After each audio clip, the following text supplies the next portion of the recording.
Good morning dear students. आज हम लोग एक विशेष टॉपिक्स आपके साथ शेयर करेंगे। मैंने फिजिक्स में आपको बताया था, इस प्रकृति में किसी भी प्रकार का परिवर्तन हो, इस प्रकृति में किसी भी प्रकार का परिवर्तन हो, बिना ऊर्जा का संभव नहीं। एक चींटी भी चावल के दाने को कैरी कर रही है due to presence of energy. चाहे प्रकृति में किसी भी परिवर्तन से, किसी भी कारण से जो भी परिवर्तन होता है या हुआ है, उसको फिजिक्स यही मानता है कि उसके पीछे हर हालत में एनर्जी का प्रमुख योगदान है। आज जो हम लोग वेव के संदर्भ में एक स्टेटमेंट लिखे हैं, तो क्या waves are carriers of the energy, क्या तरंग ऊर्जा के वाहक होते हैं? क्या एक नवीनतम स्टेटमेंट है? नहीं, ये परंपरागत तरीके से हम लोग देखते आ रहे हैं। भले ही इस कॉन्सेप्ट के संदर्भ में सदियों से ये घटना घटित होते आ रही है, भले ही इसका कॉन्सेप्ट रिसर्च करके बाद में दिया गया।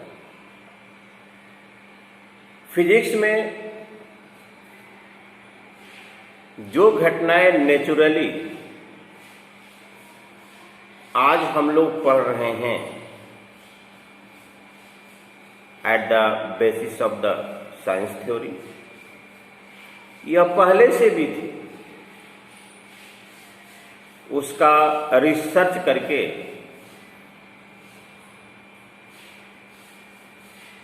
उसका एक प्रिंसिपल बनाकर आपके सामने रखा जाता है।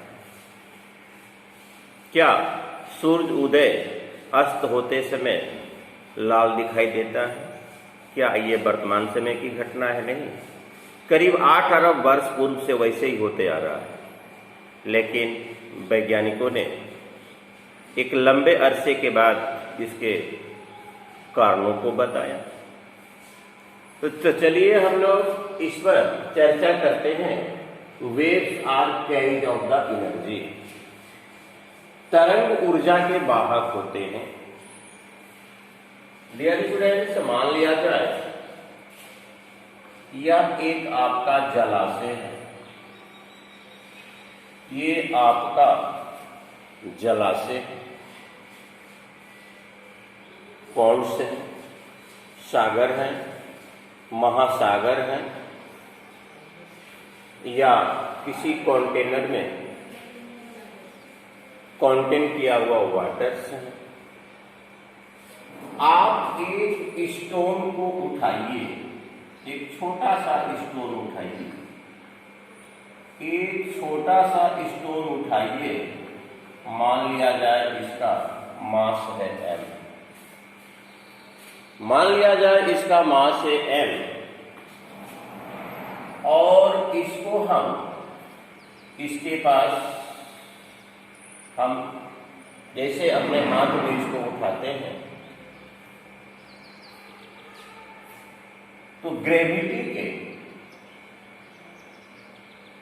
अपोज में हमें वर्क करना पड़ता है। हम इसको ऊपर ले जा रहे हैं। आप पृथ्वी इस पर ग्रेविटेशन फोर्स लगा रही है। पृथ्वी F1 फोर्स से और हम F2 फोर्स से इसको ऊपर की तरफ ले जा रहे हैं। लेकिन हमारा जो प्रयास है इस स्टोन के वेट के मुताबिक ही पृथ्वी इस पर अट्रैक्शन फोर्स लगाती है, जैसा कि हमारे महान वैज्ञानिक न्यूटन्स ने बताया था। तो हमने जो इस स्टोन को ग्रेविटेशन फोर्स का अपोज करके एक ऊंचाई पर ले गया, एक ऊंचाई पर हम ले गया और यहां पर रख दिया। डियर स्टूडेंट्स, ऊंचाई मान लिया जाए आपका एज है, ऊंचाई आपका एज है, स्टोन का मास m है, ग्रेविटी एक्सेलरेशन g है, तो इसके पास कौन सी ऊर्जा हो रही है? फाई बराबर mgh पोटेंशियल एनर्जी। इसके पास पोटेंशियल एनर्जी हुआ।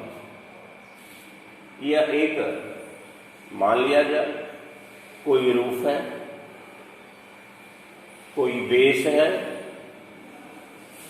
इस पर मैंने पत्थर को रख दिया।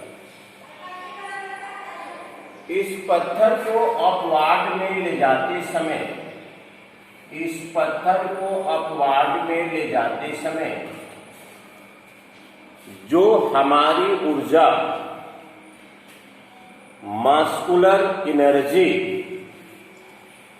इन्वेस्ट करना पड़ा, जिस मास्कुलर एनर्जी को इन्वेस्ट करना पड़ा,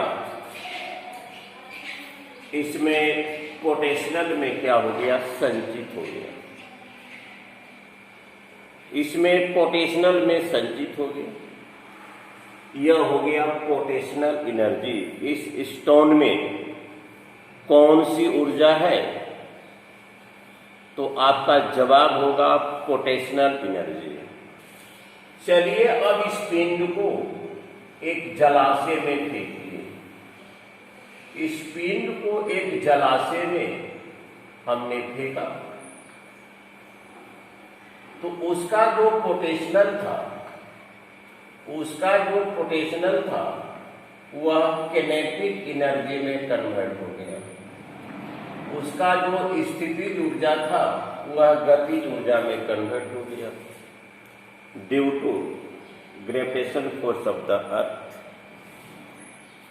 और इस पिंड के पास गतिज ऊर्जा, जहां पर यह गिरा, जहां पर यह जलाशय में गिरा, मान लिया ए बिंदु पर, जलाशय में गिरा ए बिंदु पर, तो इसके पास जो किनेटिक एनर्जी है, वाटर एक मीडियम है और जो वाटर के कण हैं वह पार्टिकल्स ऑफ द मीडियम कहलाते हैं। वाटर जिससे बना है उसके स्मॉलेस्ट पार्टिकल को, उसके स्मॉलेस्ट टुकड़े को particles of medium of water, water एक प्रकार का माध्यम है, तो इसके समीपवर्ती, इसके आसपास में जो भी वाटर्स के मॉलिक्यूल्स हैं, इससे गतिज ऊर्जा ले लेते हैं और अपने स्थान पर वाइब्रेट करना शुरू कर देते हैं। इससे गतिज ऊर्जा ले लेते हैं और अपने स्थान पर वाइब्रेट करना शुरू करते हैं। अपने स्थान पर वाइब्रेट करना शुरू करते हैं। उस वाइब्रेट करने से जो विक्षोभ उत्पन्न होता है, एक सर्कुलर वाइब्रेटिंग एक्टिविटी उत्पन्न होती है, जिसको कि हम विक्षोभ कहते हैं, वेव्स कहते हैं, जिसको कि हम लोग विक्षोभ कहते हैं, वेव्स कहते हैं। डियर स्टूडेंट्स, ये जो पार्टिकल्स हैं, इसके पास जो एनर्जी रखने की क्षमता है वह तो रख लिया, रिमेनिंग एनर्जी निकटवर्ती पार्टिकल्स को दे दिया और यह एनर्जी लेकर वाइब्रेट करना शुरू कर देता। फिर इसके पास जो एनर्जी बचा, रिमेनिंग एनर्जी को आगे की तरफ यह एक्सचेंज कर देता है। आगे की तरफ सारे पार्टिकल्स एक्सचेंज करते चले जाते हैं। अगर जलाशय बहुत बड़ा है और इसके पास किनेटिक एनर्जी का जो क्वांटिटी है उस मुताबिक अगर लेस है, मोर है, लेस है, तो कुछ दूरी पर जाकर यह विक्षोभ क्या हो जाएगा, समाप्त हो जाएगा। जलाशय अगर छोटा है, जलाशय अगर छोटा है तो कुछ दूरी कवर करने के बाद, कुछ दूरी कवर करने के बाद यह विक्षोभ आपका समाप्त हो जाएगा। जलाशय अगर छोटा है तो अंतिम किनारे तक पहुंचेगा, अगर जलाशय छोटा है तो अंतिम किनारे तक पहुंचेगा। देखिए तो वेव का जो जेनरेट हुआ बिंदु ए पर,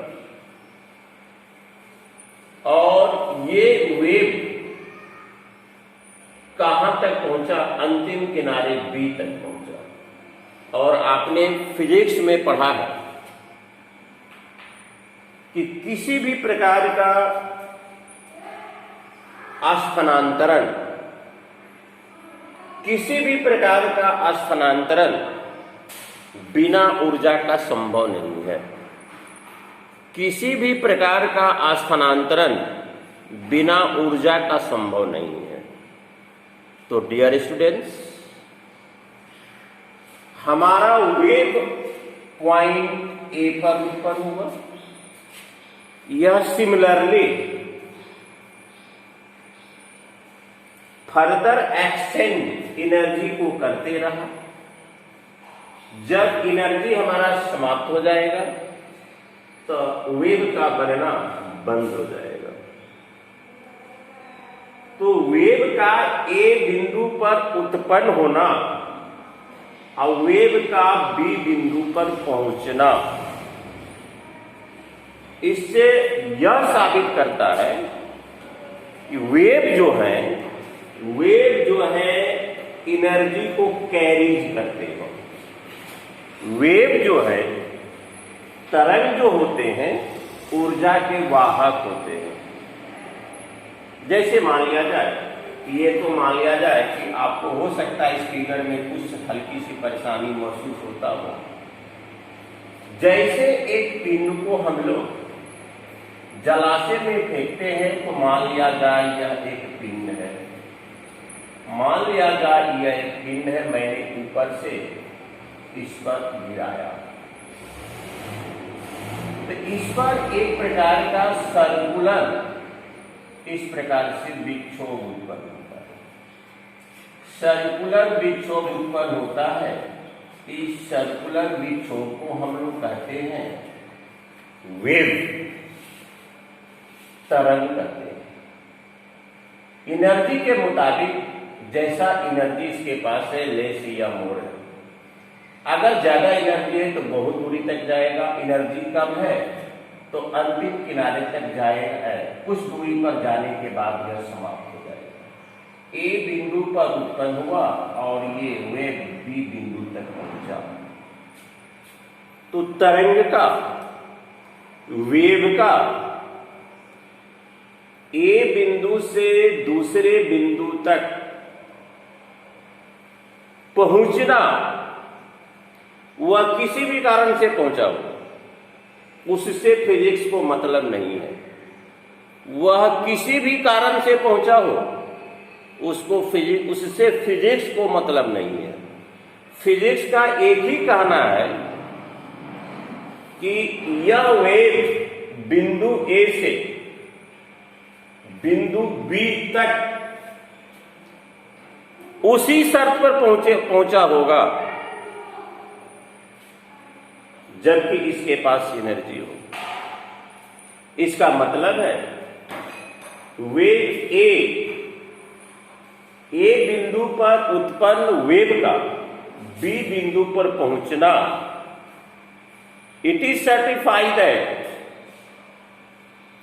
सर्टिफाइड दैट यह साबित करता है कि waves are carriage of energy, तरंग जो होते हैं ऊर्जा के वाहक होते हैं। तरंग के गमन के लिए किस प्रकार की तरंग भाई?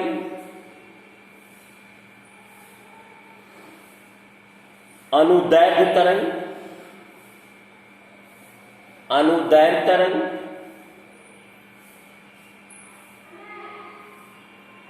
एक होता है अनुप्रस्थ तरंग,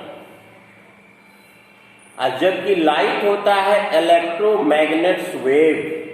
इसके गमन के लिए किसी भी प्रकार के माध्यम की आवश्यकता नहीं होती है।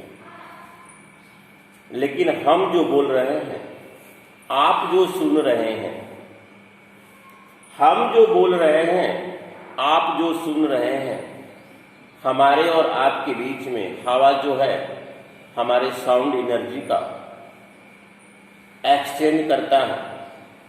हम जहां पर बोल रहे हैं कि वहां पर दो प्रकार का वेव का फॉर्मेशन होता है, एक संपीड़न और एक विरलन, एक संपीड़न और एक विरलन। इस प्रकार यहां पर दो प्रकार की वेव जनरेट होकर हवा के माध्यम से आपके कान के पर्दे तक पहुंचते हैं और कान के पर्दे पर जाकर एक इलेक्ट्रिक सिग्नल मस्तिष्क को भेजते हैं। तो खैर वह तो अलग हो गया। अभी तत्काल जो वर्तमान समय में है, हमारा जो चैप्टर है, हमारा जो टॉपिक्स है कि wave are carriage of the energy. आप थोड़ा सा शॉर्टकट में लेकर चल देते हैं। देखिए ये आपका स्टोन है, मैंने स्टोन को ऊपर की तरफ उठाया, इसका मतलब है पृथ्वी के ग्रेविटेशन फोर्स का अपोज किया। पृथ्वी के ग्रेविटेशन फोर्स का अपोज करने के कारण हमारा जो मास्कुलर एनर्जी जो नष्ट हुआ वह जाकर इसमें पोटेंशियल एनर्जी के रूप में जाकर स्टोर हो गया। यह किसी ग्राउंड पर टिका हुआ है। जब इसको यहाँ से फेंकेंगे, छोड़ेंगे, तो इसका किनेटिक, इसका पोटेंशियल किनेटिक में कन्वर्ट हो जाएगा। किनेटिक में कन्वर्ट होने के बाद जलाशय में गिरेगा। जलाशय में जहां पर वह गिरता है उसके चारों तरफ के समीपवर्ती जो वाटर्स के मॉलिक्यूल्स होते हैं, इससे आवश्यकता अनुसार किनेटिक एनर्जी को लेकर अपने स्थान पर वाइब्रेट करने लगते हैं। रिमेनिंग एनर्जी को बगल वाले को दे देते हैं, पुनः रिमेनिंग को बगल वाले को दे देते हैं। इस प्रकार की प्रक्रिया तब तक होते रहती है जब तक कि वेव का वर्णन समाप्त नहीं हो जाए, जब तक कि एनर्जी समाप्त नहीं हो जाए। जलाशय छोटा है, अंतिम तक जाएगा। जलाशय बहुत बड़ा है, कुछ दूरी पर जाकर यह विलुप्त हो जाएगा। तो डियर स्टूडेंट्स, वेव का बिंदु ए पर जनरेट होना, वेव का बिंदु ए पर जनरेट होना, अब बिंदु बी तक पहुंचना, यह साबित करता है कि waves are carriage of the energy. Dear students, आज के कॉन्सेप्ट में मात्र इतना ही रहा। और अनुदैर्घ्य तरंग और अनुप्रस्थ तरंग क्या है, इसका ज्वलन दृष्टांत, एग्जाम्पल्स जो अपने दैनिक क्रियाकलापों में प्रतिदिन करते हैं, वह नेक्स्ट डे ऑनलाइन क्लासेस में किया जाएगा। Thank you very much.